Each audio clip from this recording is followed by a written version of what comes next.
নমস্কার বন্ধুরা, আজ আমি তৈরি করছি দই কাতলা। এই দই কাতলা আপনারা কিন্তু ভাতের সাথে সাথে পরোটা কিংবা ফ্রাই পোলাওয়ের সঙ্গেও খেতে পারবেন। এই দই কাতলাটা একদম মাখা মাখা হয়, এটা যে কোনো কিছুর সঙ্গেই, সেই জন্য আমরা ভালো মতোই খেতে পারি। তো চলুন আমরা রেসিপিটি শুরু করছি। এর জন্য প্রথমেই আমাদের লাগবে কাতলা মাছ। সেগুলিকে কিন্তু আমাদের ভালো করে মাখিয়ে নিতে হবে। তো আমি প্রথমেই সেগুলিকে নুন, হলুদ, কাশ্মীরি লঙ্কার গুঁড়ো এবং গোলমরিচের গুঁড়ো দিয়ে ভালো করে মেখে নেব এবং তার সঙ্গে কিছুটা সর্ষের তেল দিয়েও এগুলিকে ভালো করে মেখে 15 থেকে 10 মিনিট আমি ওগুলিকে রেস্টে রেখে দেব। এবার গ্যাসে কড়াই চাপিয়ে তাতে দিয়ে দেব তেল। তেলটা দিয়ে ভালো করে গরম করে কড়াইয়ের চারপাশে তেলটাকে কিন্তু আমরা ঘুরিয়ে নিব। তারপরে একে একে মাছগুলিকে আমরা ছেড়ে দেব। এইভাবে করলে মাছগুলি কিন্তু আপনার কড়াইয়ে লেগে ধরবে না। তো এবার মাছগুলিকে ভালো করে উল্টে পাল্টে লাল লাল করে আমরা ভেজে নেব। প্রথমে কিছু মাছ ভেজে তুলে তারপরে লেজের সাথে আরেকটি মাছই আমার ছিল, সেটি ভেজে নেব। লেজটিকে আমি দেখুন চিড়ে চিড়ে দিয়েছি। চিড়ে চিড়ে না দিলে কিন্তু লেজের মধ্যে আমাদের মাছের ঝোলের যে মশলাগুলো থাকবে সেটা কিন্তু ঢুকবে না। লেজটাকে ওই জন্য আপনারাও চিড়ে দেবেন। এবার এগুলিকেও লাল লাল করে ভেজে তুলে নিয়ে আমরা এবার রান্নাটি ওই তেলেই করে নেব। ওই তেলেই আমি ফোড়নের জন্য এবার দিয়ে দেব একটি শুকনো লঙ্কা, কালো জিরে ও তার সাথে একটি তেজপাতা। এগুলিকে ভালো করে নাড়াচাড়া করে নিয়ে তারপর আমি এখানে দিয়ে দেব প্রথমে পেঁয়াজ বাটা। পেঁয়াজ বাটাটা যখন ভালো মতো ভাজা ভাজা হয়ে আসবে তারপর আমি এখানে দিয়ে দেব রসুন বাটা। রসুন বাটাটা ভালো মতো ভাজা ভাজা হয়ে আসলে তারপর আমি এখানে দিয়ে দেব আদা বাটা। পেঁয়াজ, আদা, রসুনের যখন কাঁচা গন্ধটা চলে যাবে তখন আমি এখানে দিয়ে দেব বাকি মশলাগুলো একে একে। তো প্রথমেই আমি দিয়ে দেব এখানে কাঁচা লঙ্কা বাটা।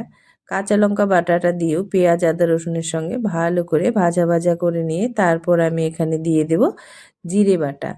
জিরে বাটাটা দেওয়ার পরেও আমি আবার এগুলিকে ভালো করে ভাজা ভাজা করে নেব। তারপর এখানে আমি দিয়ে দেব 1 চামচ ধনে গুঁড়ো। ধনে গুঁড়োটা দেওয়া হয়ে গেলে আমি এখানে এখন দিয়ে দেব অল্প কাশ্মীরি লঙ্কার গুঁড়ো। কাশ্মীরি লঙ্কার গুঁড়ো যেহেতু আমরা মাছে আগে মাখিয়েও নিয়েছি তাই খুব বেশি দিব না, অল্প পরিমাণে দিব।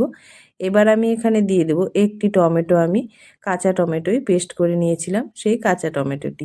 এবার কিন্তু আমাদের বেশ খানিকক্ষণ নাড়াচাড়া করে নিতে হবে যাতে মশলাগুলির সাথে টমেটোটাও ভালো মতো কষে যায়। তারপর আমরা এখানে দিয়ে দেব অল্প আমি তিল, পোস্ত ও কাজু বাদাম বাটা একসাথে করে নিয়েছি।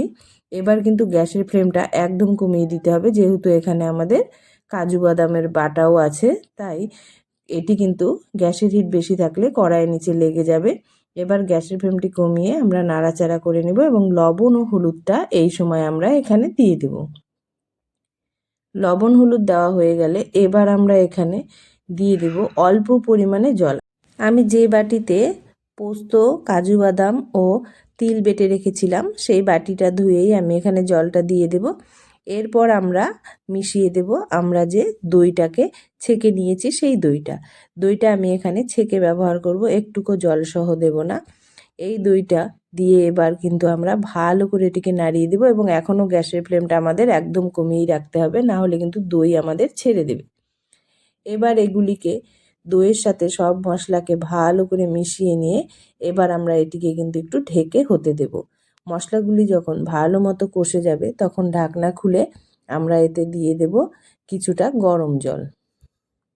খুব বেশি পরিমাণে জল আমরা দেব না, যেহেতু ঝোলটা গা মাখাই হবে, তাই অল্প পরিমাণে জল দিয়ে জলের সাথে মশলাগুলিকে ভালো করে মিশিয়ে নিয়ে এগুলিকে ভালো করে একবার ফুটিয়ে নেব।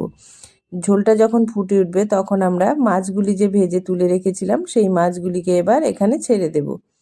মাছগুলিকে দিয়ে বেশ কিছুক্ষণ আমরা ভালো মতো ফুটিয়ে নেব যাতে মাছের ভেতর সমস্ত মশলাগুলি ঢোকে এবং মাছগুলি খুব সুন্দর সুসিদ্ধ হয়ে নরম হয়ে যায়। ততক্ষণ আমরা অপেক্ষা করব এবং ঝোলটাকে ফুটতে দেব এবং তারপর যখন মাছের ঝোলটা ভালো মতো ফুটে উঠবে তখন আমরা এতে দিয়ে দেব কয়েকটা চেরা কাঁচা লঙ্কা। চেরা কাঁচা লঙ্কা দিয়ে আবার কিছুটা ফুটিয়ে নিয়ে এতে আমরা দিয়ে দিব কুচনো ধনেপাতা। এগুলি দেওয়া হয়ে গেলেই কিন্তু আমাদের মাছের রেসিপি একদম কমপ্লিট হয়ে যাবে। এবার ধনেপাতাগুলো দিয়ে নিয়ে তারপর আরও মিনিট 5 গ্যাসের ফ্লেমটা একদম কমিয়ে আমরা এটিকে ফুটিয়ে নেব। এবার কিন্তু আমাদের দই কাতলা একদম রেডি। আপনি এখন এটিকে চারপাশে খুশি বসিয়ে খেয়ে নিন, ভাত কিংবা ফ্রাই পরোটা যাই হোক না কেন, কারণ এটি কিন্তু একদম গা মাখা হবে। আপনি যে কোনো কিছুর পাশেই খুব সুন্দরভাবে খেতে পারবেন। তো তৈরি হয়ে গেল আমাদের দই কাতলা। ভিডিওটি ভালো লাগলে অবশ্যই লাইক ও সাবস্ক্রাইব করে দেবেন ও কমেন্ট করে অবশ্যই জানাবেন কীরকম লাগলো আপনাদের এই দই কাতলা।